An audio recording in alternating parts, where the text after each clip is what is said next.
నువ్వు వైశాలిని ఇంకా మర్చిపోలేదు. తను ఇప్పటికీ గుడ్డిగా ప్రేమిస్తున్నావు. అందుకే నిజం ఒప్పుకోలేకపోతున్నావు.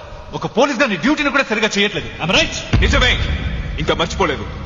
తన గురించి ఎంతమంది అయినా చెప్పని, ఈ రిపోర్ట్స్ ఏమైనా రాయని. నాకు తెలుసురా, నా వైశాలి తప్పు చేసి ఉండదు. ఆ రోజు నా అన్న ఒక మాట కోసం నన్ను కాదు వెళ్ళిపోయింది. తప్పు చేసి ఉండదురా. నా వైశాలిరా. I still love her and I still believe her.